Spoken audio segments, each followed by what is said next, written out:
लोग चूंटियां हैं या लोगों में अकल नहीं है? नमस्कार। इमरान खान की शुरू हुई गाली गलौज, और गाली भी हम सुनाएंगे आपको कि क्या गाली दी इन्होंने और ये क्यों दी। एक्चुअली इमरान खान और आसिम मुनीर की डायरेक्ट हेड ऑन कोलिजन हो गया है, और कुछ ऐसा कि जैसे कि इमरान खान को इंडिया ने बिल्कुल फ्री में आटा 10 किलो 20 किलो आटा बोल दिया होगा, तुम्हें फ्री में दे देंगे, उस तरीके से ये लड़ रहे थे आज।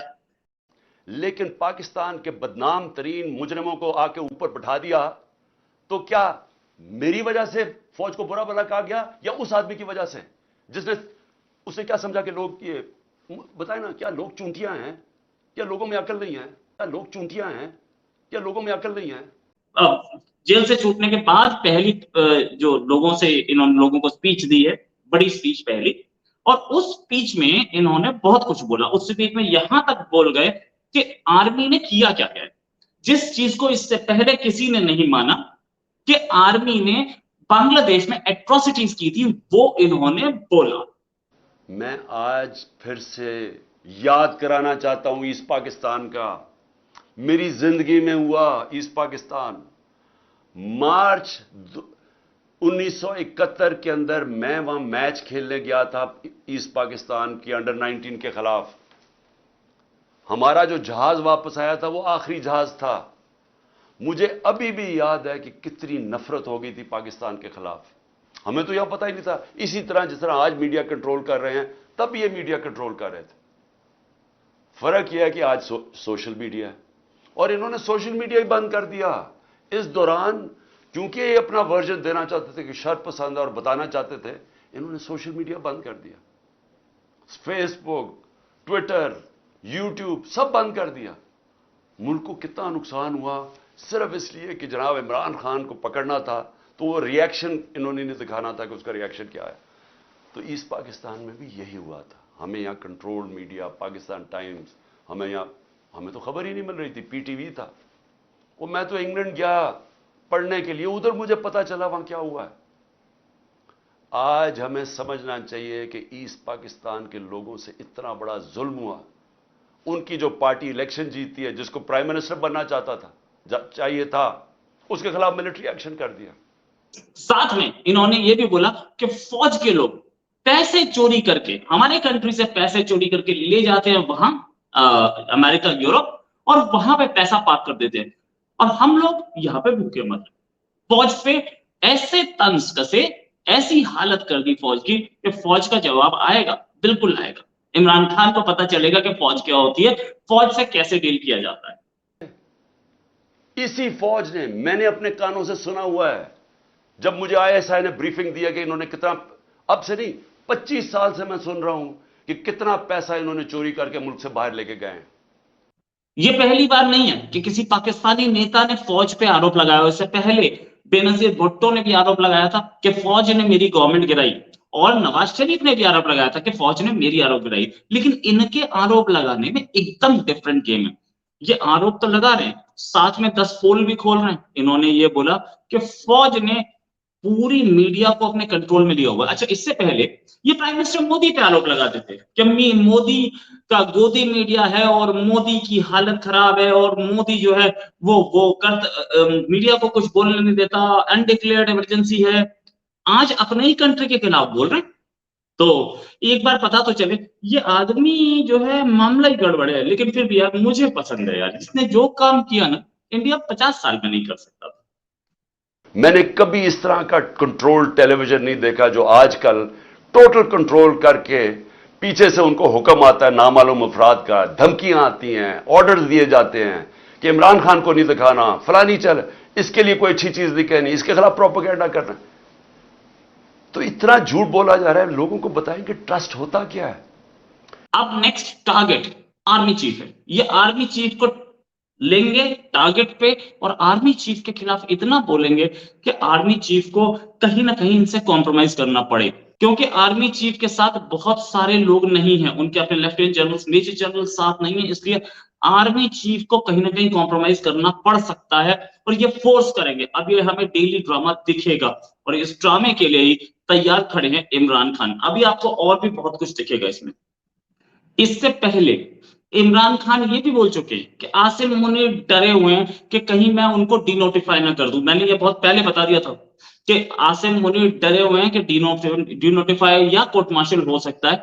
हाँ, आसिम मुनीर डरे हुए हैं और ये इमरान खान ने बोला, और बोलने के बाद इमरान खान ने ये भी बोला कि मैं डिनोटिफाई नहीं करूंगा। इसका मतलब वो अपने आप को अगला प्राइम मिनिस्टर मान रहे हैं। साथ में उन्होंने ये भी बोला कि ईस्ट पाकिस्तान यानी कि बांग्लादेश में कितनी एट्रोसिटीज हुई थी, ये देखने वाली बात है। जो एट्रोसिटीज हुई थी, बोले मैं उस समय गया था और कितनी नफरत थी वेस्ट पाकिस्तान के लिए उस ईस्ट पाकिस्तान में। इनकी अपनी फ्लाइट वापस आई थी और बोले कि वो आखिरी फ्लाइट थी और उसके बाद हमें असलियत नहीं पता। उस समय भी मीडिया में ऐसी पाबंदियां थी, आज भी हैं।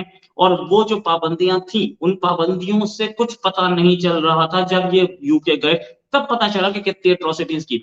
पहली बार किसी फॉर्मर प्राइम मिनिस्टर ने माना कि एट्रोसिटीज हुई। उन्होंने हमूदुल रहमान कमीशन की रिपोर्ट की भी जिक्र किया कि ये रिपोर्ट तो आ गई अमेरिका में, इंडिया में आ गई, वरना ये तो आती ही नहीं और किसी को पता ही नहीं चलता। और उन्होंने दबा दी इन लोगों को। ये बंद कमरे में डिसीजन लेते हैं और बंद कमरे में डिसीजन लेने के बाद पता ही नहीं चलता कि हुआ क्या। मुल्क गवा दिया, तबाह करवा दिए, 90,000 हमारे फौजी कैदी बन गए। मुल्क को नुकसान आप अंदाजा भी नहीं लगा सकते कितना हुआ। बंद कमरों में फैसले होते हैं, छोटे से थोड़े से लोग बैठ जाते हैं जिनको पता ही नहीं बाकी दुनिया कैसे चलती है, वहां बैठ के फैसले कर लेते हैं। क्या उन फैसलों का नुकसान होता है वो भी नहीं पता चलने देते उनकी। जब हमूदुल रहमान रिपोर्ट लिखी गई, पाकिस्तान में शाया ही नहीं होने दी। वो इतनी ताकत थी उनकी, 25 साल के बाद हिंदुस्तान में शाया होती है। हेड ऑन कोलिजन आर्मी से और आर्मी के उन लोगों से जो कि आसिम मुनीर के खास है। डीजीआईएसपीआर को बोला कि तुम उस समय पैदा नहीं हुए थे जब मैं गया था इंटरनेशनल खेलने, जब मैं कंट्री की इज्जत बढ़ाता था। डीजीआईएसपीआर को भी लिया। डीजीआईएसपीआर वैसे भी अपने आप को वीआईपी समझते हैं, जिनका काम है मीडिया से बात करना और प्रेस कॉन्फ्रेंसेस करना। वो अभी तक दो ही प्रेस कॉन्फ्रेंस की, एक पिछली और एक उससे पहले वाली, दो ही की। मुल्क कैसे नहीं चलते। और मैं जरा आईएसपीआर साहब, जरा थोड़ा सा आपने कोई पीछे, मैं जब जेल में था तो बातें की, मैं उनके कोई जवाब देना चाहता हूं आपको। देखें, आपने ऐसी बातें की कि सबसे पहले कहा जी मैं दोगला हूं, कि मैं एक तरफ कहता हूं फौज मेरी है और दूसरी तरफ मैं उसकी तनकीद करता हूं या जो भी बुरा भला कहता हूं। आपने कहा कभी फौज को दुश्मन ने इतना नुकसान नहीं पहुंचाया जितने मैंने पहुंचाया। दूसरा आपने रिमार्क पास किया। और तीसरा आपने कहा कि हम अब क्रश करेंगे इनको। देखिए आईएसपीआर साहब, मेरी जरा गौर से बात सुन लें। आप जब पैदा भी नहीं ना हुए थे तब मैं अपने मुल्क को दुनिया में रिप्रेजेंट करता था। मैंने अपने मुल्क का दुनिया के अंदर सर ऊपर किया, इज्जत दिलवाई अपने मुल्क को। उठा के देख लें, आप भूल गए होंगे, आप पैदा नहीं हुए होंगे, जरा पता चलवा लें कि इमरान खान ने क्या पाकिस्तान की दुनिया में इज्जत ऊपर की या नीचे की। और आपको यह पता होना चाहिए कि जब वॉर ऑन टेरर हुई और जो पाकिस्तान की मिट्टी पलीत हुई दुनिया में कि हमारा गया जी फौज दोगली है, क्योंकि तब मुशर्रफ का मार्शल लॉ था, ये हमारे से झूठ बोलती है, करती कुछ है, कहती कुछ है, डॉलर्स हमारे से लेती है और दोगली गेम खेलती है। डबल गेम, दोगला तब नाम इस्तेमाल होता था। पाकिस्तान को वर्ड ही दोगला इस्तेमाल करते थे, डबल गेम का नाम करते थे। जरा इंटरनेशनल मीडिया देखे, किसने अपनी फौज को सबसे ज्यादा जिसकी हिफाजत की, किसने अपनी फौज के साथ इंटरनेशनल मीडिया पे खड़ा हुआ। जब उसामा बिन लादेन, जब वो एबटाबाद में जो वो हादसा हुआ, आपको पता है बैरून मुल्क पाकिस्तानियों के ऊपर जो गुजरिया आप अंदाजा नहीं लगा सकते। उन्होंने कहा हमारे से पैसे ले रहे हैं और उसी को अपने एकेडमी के पास एबटाबाद में पाला हुआ है। जो हमें जिल्लत मिली तब कौन बोला आपके लिए? यहां तो कोई सांप सूंघ गया था, यहां तो आर्मी चीफ के मुंह से चून ही निकल रही थी, यहां तो कोई बोलता ही नहीं था, ना प्राइम मिनिस्टर तब वो गिलानी था ना जरदारी। 4-5 दिन सन्नाटा छाया हुआ था, वो आके मार के चले गए हमारे मुल्क में, दुनिया में जलील हुए हम। मैं बोला था, मैं सारी जगह अपनी फौज को डिफेंड किया है। मेरे 3.5 साल में देखें कि पाकिस्तान फौज का इमेज ऊपर था या नीचे था। और साथ में इन्होंने ये भी बोला कि बेइज्जती तो बहुत हुई थी जब जब जब ओसामा बिन लादेन पाकिस्तान में मिला था और कोई सामने नहीं आया, सबको सांप सूंघ गया। बहुत गंदी लैंग्वेज यूज की इन्होंने, बहुत गंदी लैंग्वेज, सबको सांप सूंघ गया। मैं आया था उस समय और इंडिया में आतंकवाद फैलाता है पाकिस्तान, ये तक इन्होंने बोल डाला। मैं इनकी तारीफ करता हूं कि कम से कम पहली बार इन्होंने पहले भी बोला था जब ये सीट पे थे कि इंडिया में हम टेररिस्ट भेज देते हैं, आज दोबारा बोला। और इससे पहले भी कोई एक दो बोल रहे थे, लेकिन ये तो क्लियरली बोल रहे थे। और उसे और फिर वो जो डॉन लीक्स में जब वो कहता है डॉन लीक्स में कि जी दहशतगर्दी इंडोर्स कर रहा है हिंदुस्तान का ओपिनियन कि फौज दहशतगर्दी कर रही है, आप उन लोगों को ऊपर बैठा दें। और जब ये इंपोर्टेड हुकूमत और इनके हैंडलर्स, ये हैंडलर जो हैं, इन्होंने पीछे से जोर लगाया था पुलिस को, क्योंकि हमने जब बाद में मुझसे पूछा, क्योंकि हमारी पंजाब में गवर्नमेंट थी, तो हमने पूछा कि तुमने हरकतें की थी। उन्होंने कहा जी पीछे से ऑर्डर थे, वो चिड़ियाघर से ऑर्डर आते थे। आर्मी हेडक्वार्टर को चिड़ियाघर बोलने वाले ये जो प्राइम मिनिस्टर हैं, फॉर्मर प्राइम मिनिस्टर इनफैक्ट, आज ये अपने आप को अपने प्राइम मिनिस्टर मानते हैं, और मानते हैं तो बहुत अच्छी बात है, मुझे भी पसंद है ये अपने आप को प्राइम मिनिस्टर माने, ताकि हमें बहुत कुछ पता चले। इनके मुंह से बहुत कुछ खुल रहा है और ये जो बता रहे हैं वो एक बहुत बढ़िया चीज है कि आर्मी हेडक्वार्टर से ऑर्डर्स आ रहे हैं लोगों को मारने के लिए। इनको मारने के भी हेडक्वार्टर से ऑर्डर है, लोगों के घर में घुसने के आर्मी हेडक्वार्टर से ऑर्डर है, और उस आर्मी हेडक्वार्टर को इन्होंने बोला चिड़ियाघर। चिड़ियाघर से ऑर्डर्स आए थे, बहुत बढ़िया। और इन्होंने ये भी बोला कि मेरे को गोली मारने के जो ऑर्डर्स हैं वो राणा सनाउल्लाह की तरफ से आए, राणा सनाउल्लाह ने बोला, लेकिन वो आए चिड़ियाघर से। अब जो पाकिस्तान की तारीख का सबसे बड़ा खैराती काम किए हैं, जिसने बड़े खैराती इदारे दुनिया में और होता, नोबेल प्राइज मिलता उन्हीं के ऊपर। 2 बड़े कैंसर हॉस्पिटल, तीसरा बन रहा है, 1 यूनिवर्सिटी, सब खैराती। और फिर अलकादर, जिसके ऊपर मैं बाद में आता हूं, तो उसको इस तरह पकड़ के, जिसने अपनी सारी 50 साल का जो पब्लिक लाइफ है, एक क्रिमिनल केस नहीं था, तो पिछले चंद महीने के अंदर 145 केसेस कर दिए, दहशतगर्दी के, गद्दारी के, कि किसी को डर्टी हैरी कह दिया, और साइकोपैथ गद्दारी, मुल्क से गद्दारी हो गई। जो यारी एक दिन में 15 क्रिमिनल केस, बड़ा से बड़ा भी जो होता है डकैत या क्या कहे वो मुजरिम, वो भी 15 एक दिन में केसेस, वो क्रिमिनल क्राइम्स नहीं कर सकता।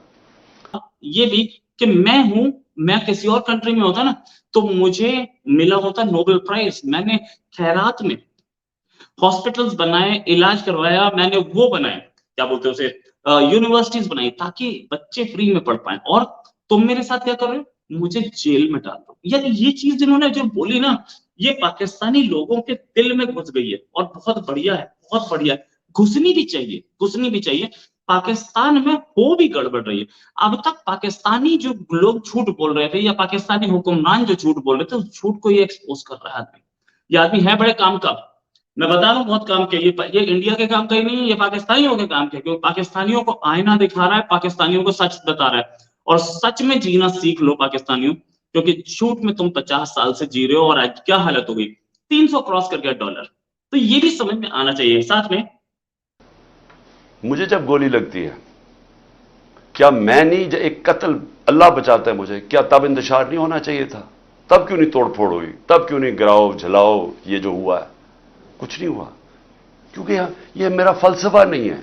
मैं ये समझता हूं कि अगर आप अपनी पार्टी को इस तरफ लगा देते हैं, अगर पार्टी, एक दफा पार्टी को खून लग जाता है,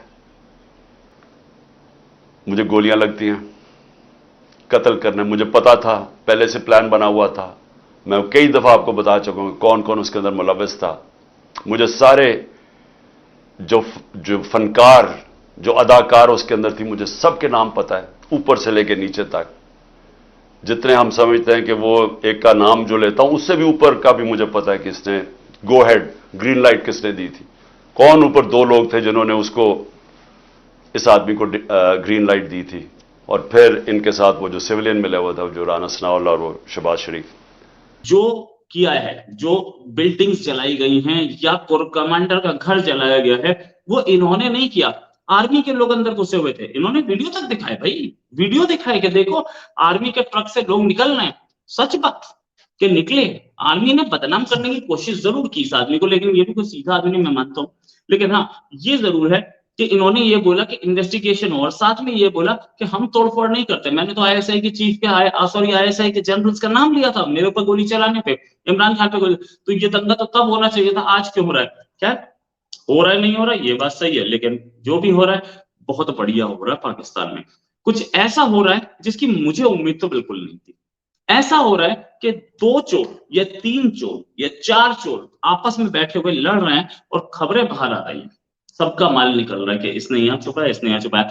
ये चीज पाकिस्तानी आवाम के लिए भी बहुत अच्छी है, पाकिस्तानी लोगों के लिए भी बहुत अच्छी है कि उन्हें पता लग रहा है कि उनके एक्चुअल कल्प्रिट्स हैं कौन कौन उनके दुश्मन हैं, और कौन कौन ये लोग हैं जो कि ऐसा काम करते हैं कि पाकिस्तान को लूट के पैसा बाहर ले जाते हैं।